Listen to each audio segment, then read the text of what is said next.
dobry. Dziś zabieram Was w drogę moich wspomnień. Jestem właśnie w trasie do Hiszpanii. Stoję przed Besançon. Zatrzymałam się na kawę, francuską kawę z rogalikiem. Tu się zaczyna dobra kawa, a będzie tylko lepsza. I słuchajcie, jak dobrze wiecie, przez pierwsze 3 lata swojej kariery trackerskiej jeździłam na typowej międzynarodówce, na plandece w większości czasu. Miałam jakieś tam małe incydenty na chłodni z lekami, ale to mi się nie podobało. Miałam incydenty w transporcie międzylotniskowym, w takiej naczepie specjalistycznej z rolkami, gdzie się przewoziło palety lotnicze między lotniskami. To też mi się za bardzo nie podobało. Koniec końców zawsze kończyłam na plandece i na Hiszpanii. Hiszpania to był zawsze mój ulubiony ładunek. I dzisiaj po jakichś 7 latach wracam do Hiszpanii. I to jak wracam? Wracam ze swoją własną ciężarówką. W Lwuniu pokażę Ci Hiszpanię, moją ukochaną Hiszpanię, najukochańszą Hiszpanię.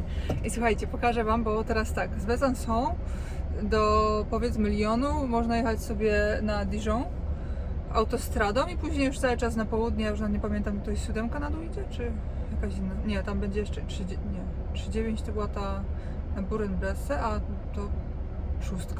Widzicie, powypadały mi wszystkie te drogi, z którymi dawniej jeździłam non-stop z głowy, ale dzisiaj sobie odświeżę. Ale ja dzisiaj wcale nie chcę jechać do autostrady, bo chcę się przyjechać landówką, którą zawsze jeździłam. Zobaczcie, którędy zresztą. No dobra, pokażę Wam na mojej nawigacji zresztą, zobaczcie sami. To jest oczywiście TomTom Go Expert, najnowsza nawigacja TomToma. Ja na TomTomie jeżdżę już wiele lat i każdą kolejną nową mam. Więc tak. Zresztą, po pierwsze Wam pokażę, dokąd jedziemy. Zwróćcie uwagę na to, jak ta nawigacja teraz super szybko przetwarza. Widzicie? Ja sobie dowolnie tą mapę powiększam, zmniejszam i wszystko się ładuje od razu. Tutaj jest Almeria i tutaj właśnie mam pierwszą zrzutkę. Zrzucam tutaj 10 opon i wtedy tutaj najdalej byłam kiedykolwiek w Hiszpanii ciężarówką w okolicach Grenady, pamiętam jeszcze. A później sobie jadę, tu jest Malaga, u dołu widzicie? A tu jest Lucena. Jadę później do Portugalii na załadunek i tam będę jechała na Portugalii. Ale dobra, tu sobie zaznaczyłam granicę Alhanquera, bo paliwo jest dużo tańsze w Hiszpanii, więc będę chciała się zatankować no nie wiem czy do pełna, bo się z kolei boję, że mnie tam ukradną, ale nic tak czy tak będę próbowała stawać na parkingach strzeżonych. No ale dobra, zobaczcie, my jesteśmy tutaj w okolicach Besançon. Te kropeczki czerwone to są oczywiście jakieś tam różne spowolnienia, korki na drodze. My mamy do przejechania Besançon. Jest na żółto, więc będzie bez problemu. Ale popatrzcie, tutaj nawigacja ciągnie standardowo autostradą w okolice, w kierunku Dijon i później już na południe. Ale ja wcale nie chcę jechać tam, tylko ja chcę właśnie sobie przyjechać tą swoją dawną trasą. To będzie normalnie trasa wspomnień. I tutaj jest ta landówka.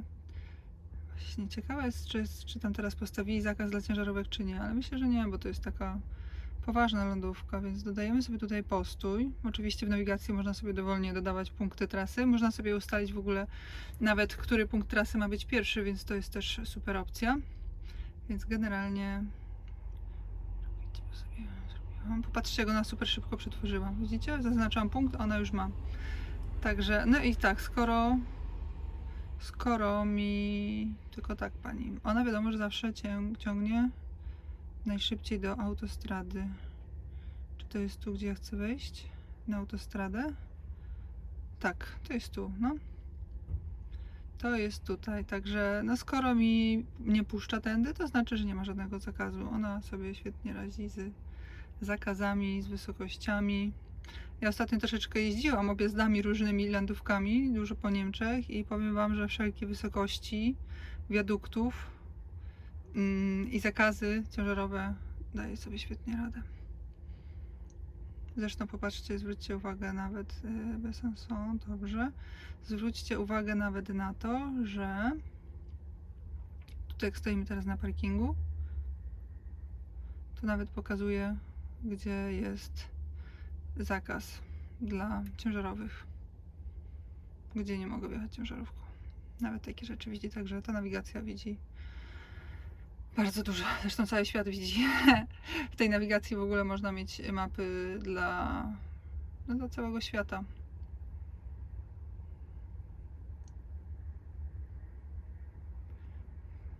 Dobra, gdzie my jesteśmy? A czekajcie, z ciekawości popatrzymy. Kanada. Pamiętacie, że lodowe szlaki w ogóle? Great Slave Lake, to jest dobrze. Tu by było Yellowknife niedługo. Co? Ach, bo to ja muszę mapę ściągnąć, no właśnie. Musiałabym mapę ściągnąć, bo to generalnie działa tak, że można mieć tutaj różne mapy dla różnych kontynentów, tylko trzeba je sobie ściągnąć. Także jak ja na przykład bym chciała sobie jechać do Maroko, a może będę chciała, no to sobie będę musiała ściągnąć mapę dla Afryki. Ale kosmos, nie? Jezu. Dobra, jedziemy wspominać i zwiedzać. Może się gdzieś zatrzymamy po drodze po jakiś ser? Zobaczymy, gdzie jest jeszcze co otwarte, gdzie się co zmieniło. Ciekawe, czy będę pamiętać. Ale jestem podekscytowana. Jedziemy.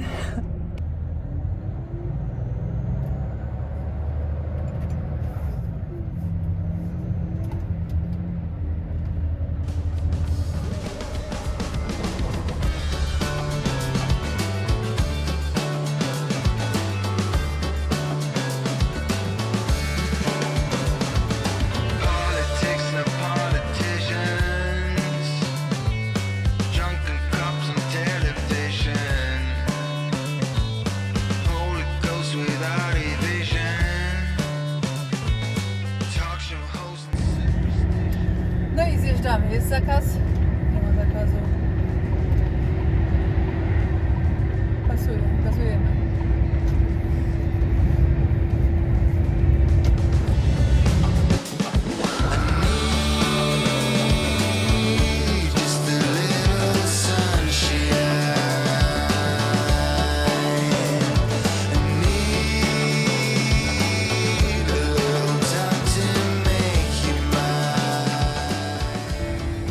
No i wylot z Besançon. Jezu, tutaj po lewej stronie widzicie tę zatoczkę, gdzie stoi ten biały samochód. Ile razy ja tu na pauzę stałam, a tam na dole jest widok na boisko i tam w nocy zawsze trenowali. I jedziemy, czekajcie, to się jechało w górę tak jakby, jakimiś takimi zboczami. No to tutaj. Ja nie mogę, ja zawsze jak wjeżdżałam, teraz tą drogą będą chyba 2 ronda, nie? Jedno na wprost, drugie na prawo, ale będzie się robić ciasno i będziemy jechać tak trochę przez las z boczami gór. Wiecie co? Jak zaczynałam jeździć te 10 lat temu, jak wjeżdżałam właśnie w te drogi, zobaczycie zresztą, to mi się wydawało, że ja w ogóle, nie wiem, jeżdżę po jakimś księżycu, że taka niebezpieczna droga. Ja nie mogę, co ja wtedy wiedziałam? Nic, ja dziecko wtedy byłam. Wydawało mi się, że ja nie wiadomo co robię, a ja tylko tutaj jeździłam. Ja nie mogę. I to będzie przez rzekę, nie? Tak, przez rzekę, no. Nawracamy kamerę.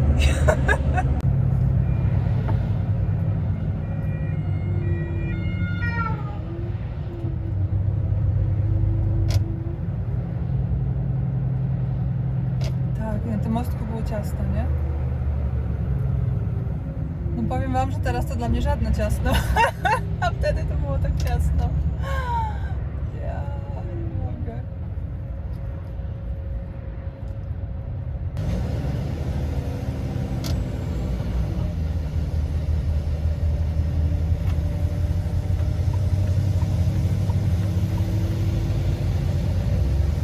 No i teraz będziemy wjeżdżać w ten najfajniejszy odcinek, z tego co pamiętam, nie?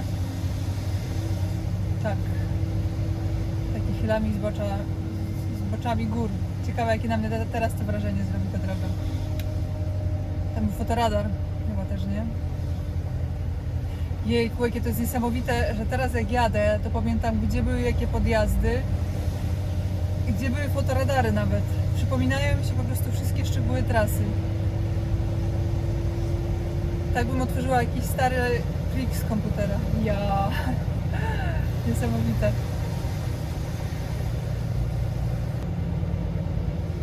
Co, jakieś przymierzenie teraz jest? No, tego nie było. No to gaz, jedziemy w górę, w tą super drogę.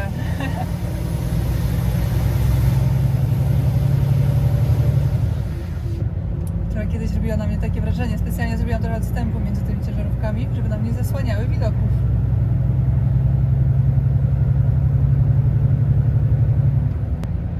Widoki cały czas piękne.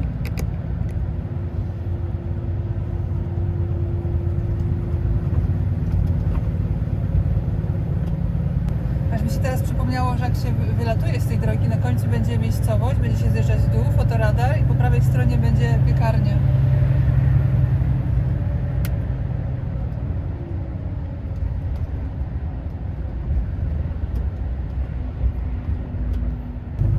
No taka normalna droga, a ja wtedy tak przeżywałam te skały po lewej stronie. Tam jest rzeka, widzicie, jest urwisko po prawej, a po lewej są skały.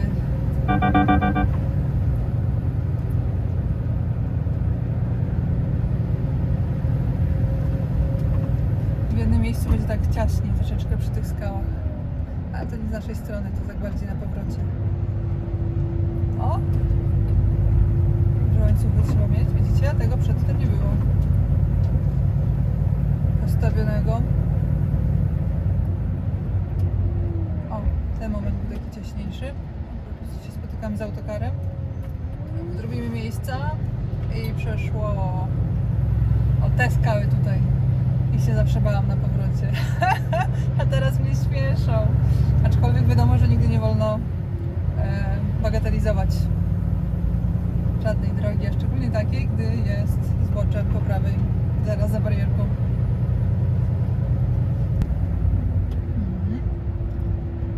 Tam się popsuwało.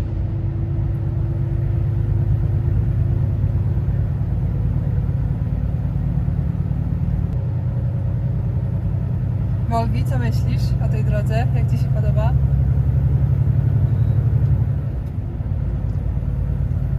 W Chorwacji było ostrzej? No, też tak myślę. Na pang.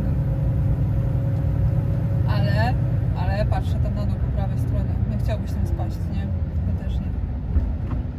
Wow, ale to jest nisko! Szkoda, że wiecie, nie będę trzymać kamery w ręce, ale po prawej stronie jest sztos rzeczywiście, no. Naprawdę wiele, wiele niżej i płynie piękna, turkusowa rzeka górska.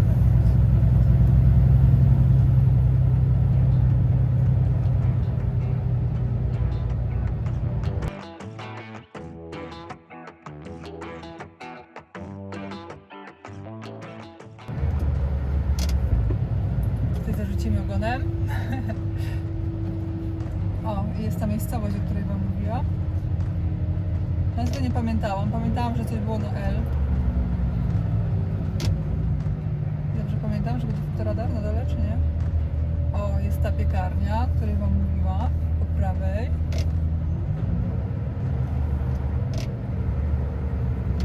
O, otwarta. Cały czas działa. Gdzieś tu fotoradar dawniej stał. Może już nie stoi. Stał chyba tam wcześniej.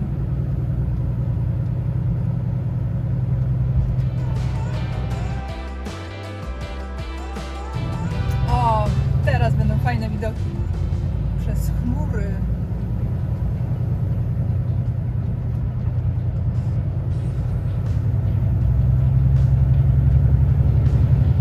O tak, takiej Francji mi brakowało.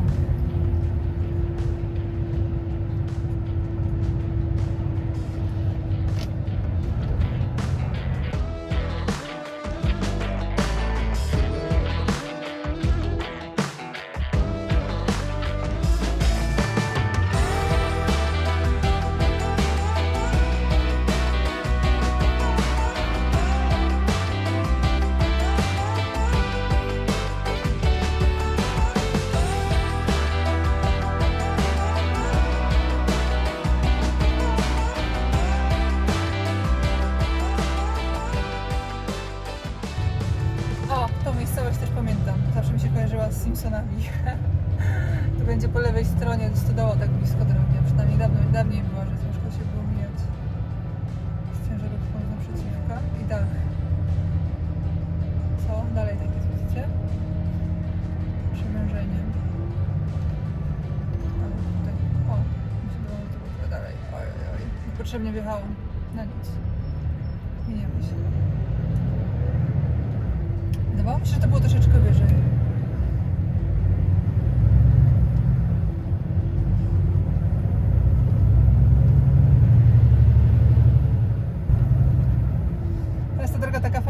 taka, że w zasadzie się zjeżdżało z górki na górę. Niby lądowa i spalanie wiadomo, że idzie w górę, ale z drugiej strony się tak dużo zjeżdża i wyjeżdża. Wyskakuje z góry na dół. I z dołu w górę. Tutaj trzeba fajnie zarządzać energią i pędem.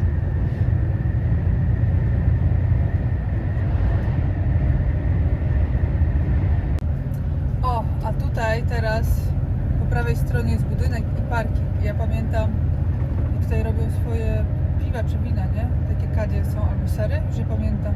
Widzicie? Ten parking brief. Jest duży parking po prawej stronie. I ja pamiętam raz dyspozytor w trasie na Hiszpanię mnie zawrócił i kazał przepiąć mi naczepę z innym kierowcą. I mi wrócić na bazę z tą. Ogólnie to miałam zamienić naczepy i tutaj już nigdzie nie było za bardzo gdzie. Ja nie wiedziałam, kiedy dokładnie ten kierowca będzie. Niby miał być już, ale wiadomo, jak w takich wielkich firmach kierowcy między sobą się nie znają. Do dyspozytora się nie ma numeru telefonu i odpisuje raz na jakiś czas. Więc generalnie ja pamiętam, że już miałam dobrze obczajone te parkingi i wychodziło na to, że tutaj się muszę przepiąć, bo później już nie będę miała gdzie i już w ogóle nie miałam czasu. I stwierdziłam, że no to stanę sobie tutaj na 9 i wtedy sobie przepchnę naczepy, poczekam na tego kierowcę, przepchnę naczepy i wtedy sobie pójdę coś zjeść. Coś francuskiego może sobie zjem. Słuchajcie, ten kierowca miał być niby za 15 minut. Okazało się, że był za 40 minut. Ja naczepę odpięłam i miałam wszystko po prostu tak gotowe, żeby zapiąć i sobie pójść już pauzę kręcić 9. I ja pamiętam, że ten właściciel to był chyba, właściciel, tak zrozumiałam, gościu po 50 na oko. I ja mu cały czas tłumaczyłam, że ja tylko czekam na kierowcę, podepnę naczepę i wtedy pójdę sobie coś zjeść do restauracji, zapłacę parking i tak dalej, tylko chcę pierwszy zrobić robotę brudną, a wtedy sobie normalnie usiąść do jedzenia jak człowiek. I słuchajcie, i on po prostu, wiecie, no auto na płaskich blachach, chyba nie wierzył. I on, miałam 42 minuty pauzy, pamiętam, i wtedy ten kierowca zajechał na parking i on w nas kamieniami rzucał. Ja nie przesadzam, dosłownie kamieniami wziął z placu, już był taki zły, wyglądał jak miał ruchy jak Louis de Funès w serii filmów o żandarmie, takie porywcze. I pamiętam, że wyskoczył z tych schodów z tej restauracji, wziął kamień, 2 kamienie do ręki i chciał w nas kamieniami rzucać. I ja w końcu musiałam na szybko zapinać tą przyczepę i uciekać z tego placu, bo mi goś nie dał, nie? Nie pomogło, że już się zamienię naczepą i już idę kupić u niego coś i że zapłacę za ten parking. Nie, nic nie pomagało. Musiałam tacho przywalić. Nie rzucił w końcu, ale już miał tak, nie? Jeszcze biegł za nami. Ja nie mogę. Raz w życiu przez te 10 lat miałam taką sytuację, że gościu z kamieniami w ręce za mną gonił. Przyganiał mnie ze swojego placu. Różnych ludzi się spotyka na drodze, będąc w trasie. Patrzcie, a teraz będziemy wjeżdżać do Arbois, prawda? Chyba tak to było, tak to się nazywało. Oczywiście nie wiem, czy wymowa jest prawidłowa. I to było miejsce, gdzie Ludwik Pasteur się narodził, chyba nie? Tak przynajmniej, tak, już widzę na horyzoncie. Tak mi się wydaje, że tak było zawsze napisane, chociaż nigdy tego nie sprawdziłam. No, pamiętam tę winnicę. Jest Arbois. Jest coś o Ludwiku Pasteurze? Nic nie ma. Może gdzieś dalej to było? A może mi się tylko śniło, że było? Jest. Patrzcie teraz na te widoki. Pięknie.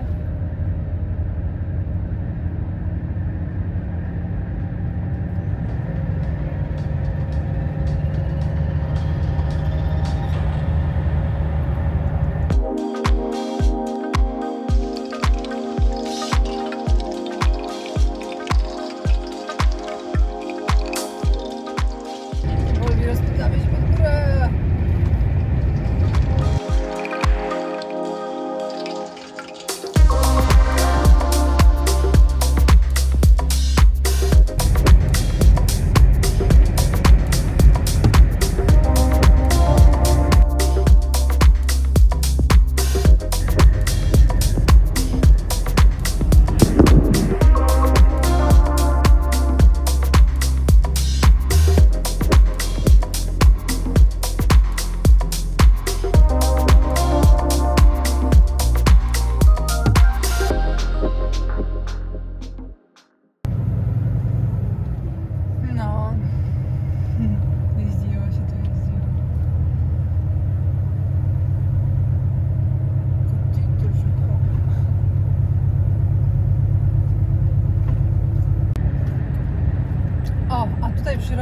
prawej stronie jest sklep, takie małe centrum handlowe. Po lewej będzie parking, niestety.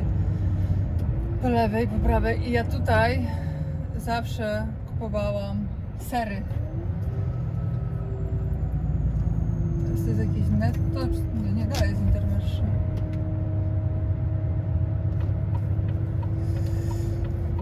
No i tutaj zawsze właśnie kupowałam sery francuskie. Teraz jest genialna pora, jesień, listopad, na takie sery. Ja oczywiście nie znam się na nich. A film skończymy sobie na kogucie. Jak stał, tak stoi. Widzicie po lewej stronie?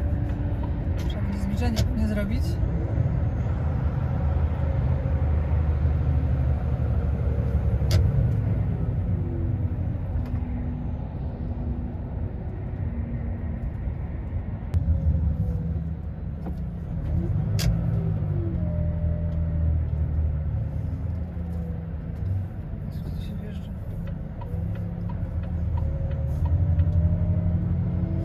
Francuskie stacje benzynowe potrafią być skomplikowane.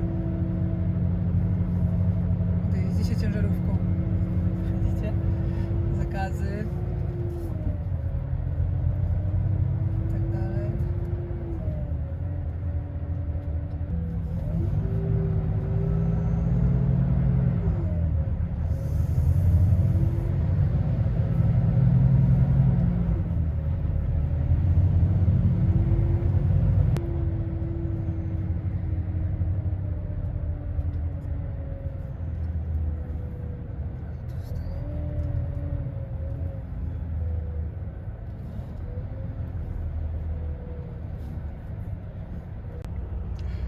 Jest i kogut, albo raczej kura. Nie, no to jest kura, ale tak się popularnie przyjęło, że kierowcy mówią, że na kogucie.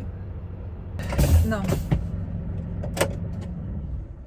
Tutaj dojeżdżałam z bazy na pauzę, jak droga szła idealnie, ale to musiała iść dosłownie idealnie, żebym ja tutaj dojechała. Tu już powoli wszystko się będzie zmieniać w klimaty południowe, a za Lyonem to już Lyon zawsze traktowałam jak wrota do południa. Ale tutaj zakończymy ten film. Wiecie co? Tak się trochę aż wzruszyłam. 10 lat. 10 lat. Czajcie, że 10 lat. Z jednej strony to trochę jest tak, jakby to było wczoraj, ale z drugiej strony sobie myślę, że jestem już całkowicie innym człowiekiem, innym kierowcą, inną kobietą. Jakbym to w ogóle nie ja była, która tutaj jeździła. I tak pamiętam, że uwielbiałam jeździć i przecież 3 lata przejeździłam tą trasą. W systemie 4/1, więc 4 tygodnie w domu, tydzień później wolnego, więc praktycznie co tydzień sobie jeździłam tą trasą tam i z powrotem. Czasami oczywiście jechałam tam północną też stroną od Hiszpanii, ale w większości jednak jeździłam tędy. I tak sobie myślę, wzruszyłam się po prostu tą drogą. To jest tylko zwykły kawałek, odcinek drogi, ale jakby to powiedzieć, uzmysłowił mi, jak długą i krętą drogę przeszłam w swoim życiu, żeby dojść do tego miejsca, w którym jestem i żeby być tym, kim jestem. I to jest tak, że takiego przeskoku od bycia kierowcą zawodowym do bycia przewoźnikiem z własną ciężarówką nie robi się o tego z dnia na dzień, tylko to się robi małymi krokami. Jak się idzie do przodu małymi krokami, to się nie zauważa tego progresu. I teraz nagle, jak ja 10 lat później jestem na tej samej drodze i przypominam sobie, jadąc tą drogą, przypominam sobie jakieś emocje związane z tymi trasami, przypominam sobie, na jakim etapie życia byłam wtedy, z jakimi ludźmi się zadawałam, jakie miałam wtedy stresy, obawy, radości, smutki. Ja to wszystko pamiętam, ja to wszystko idealnie pamiętam. Droga się za bardzo nie zmieniła, ja za to jestem już innym człowiekiem, diametralnie różnym człowiekiem. I też sobie tak myślę, że wy już jesteście, niektórzy ze mną tutaj tyle lat. Ja założyłam Facebooka i później YouTube'a ile? W 2. roku swojej jazdy, więc co niektórzy z was tutaj są już też ze mną. Kurczę, już tyle lat. Dziękuję wam za to, że jesteście, że mi towarzyszycie. Co złośliwi czasami mówią, że przestaję myśleć, bo jestem zupełnie już inną, że się zmieniłam. I oczywiście, że się zmieniłam. Ja się cieszę, ja dużo pracowałam nad tym, żeby się zmienić. i żeby być tym, kim teraz jestem. Nowych serdecznie witam, cały czas ktoś tutaj przychodzi nowy, więc witam i zapraszam do jeżdżenia ze mną. Zobaczymy, dokąd zawędrujemy. Cały czas jesteśmy w drodze, w końcu życie to droga. I wiecie co, naszła mnie jeszcze jedna myśl. Tak, w tej nawigacji widzicie, jak się raz wjedzie na jakąś drogę, to nie jest powiedziane, że trzeba nią iść cały czas, bo tak jest wytyczona, bo tak chce społeczeństwo. Drogę zawsze można zmienić. Nigdy nie jest za późno, żeby zawrócić i jak widzicie, można sobie ją zmieniać, można ją sobie dostosowywać, bo trzeba pamiętać o tym, że życie ma się tylko jedno i to życie, które się ma, należy do nas. Więc nie jakaś odgórnie wytyczona trasa, która jest dobra dla wszystkich, powinna decydować o tym, co jest dobre dla nas. Zawsze sobie w życiu trzeba sobie wytyczać swoją własną trasę i nie należy się bać zmian. Przypominam sobie, jak jeździłam tą trasą, myślałam sobie, że mogę tak całe życie przyjeździć tą trasą, bo ją uwielbiam, ale teraz, gdy nią jechałam, to się cieszyłam, że odeszłam w którymś momencie. W którymś momencie życia, a najlepiej w takim szczytowym, gdy, nie wiem, sytuacja jest naprawdę szczytowo dobrym momencie, trzeba odejść i iść dalej. Wyobrażacie sobie, że ja na przykład cały czas jeżdżę na tej trasie do Hiszpanii, 10 lat przyjeździć trasą do Hiszpanii, cały czas tak samo? Ile bym straciła w życiu? Nigdy nie pojechałabym do Ameryki, nigdy nie jeździłabym na gabarytach, nigdy bym nie odkryła wspaniałości Volvo być może. Gdybym cały czas jeździła w tej samej firmie, bym cały czas jeździła tą samą ciężarówką. Nigdy bym nie pojeździła innymi ciężarówkami, innymi trasami. Nigdy bym nie nauczyła się pracy w zespole. Nigdy bym po prostu tego wszystkiego nie zrobiła, co zrobiłam. Zmiany są strasznie trudne i bolesne i kosztują bardzo dużo stresu. I jak to się mówi, że jak się przychodzi moment decyzyjny w życiu i ma się kilka opcji, to trzeba wybierać tą opcję, na której mamy najwięcej stresu, najwięcej obaw, ale zarazem z tyłu taki lekki excitement, takie podekscytowanie i adrenalinę. To właśnie w tą drogę trzeba iść. Popatrzcie, słońce wychodzi. To znaczy, że południe jest blisko. I nie to na zegarku, tylko to hiszpańskie południe. Dziękuję Wam za uwagę. Powodzenia na Waszych drogach. Do zobaczenia w trasie. Idę zobaczyć na stację benzynową, bo tu mieli zawsze fajne pamiątki. A w międzyczasie moje przyjaciółki porodziły dzieci i mam już chrzestnicę nawet i idą święta, więc jakieś upominki trzeba z trasy przywieźć. Ale fajnie. Jezu, fajnie. To jest po prostu niemożliwe. Gdyby mi ktoś w tamtym momencie życia powiedział, że Iwona, teraz to się boisz jechać sama i trzęsiesz portkami.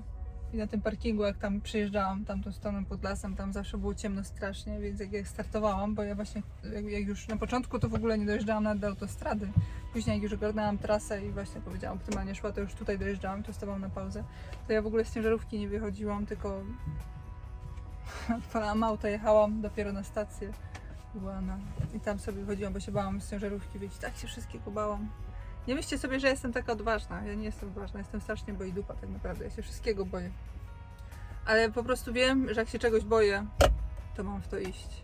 I pierwsze panikuję, a później się na siebie wkurzam i mówię sobie, jak to ja nie dam rady? Dlaczego ja się tak boję?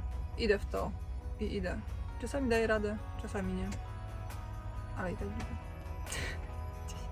idę. 10 lat! Swoją ciężarówką w Wolwuniu. Teraz dopiero zobaczysz. Jeszcze raz cześć.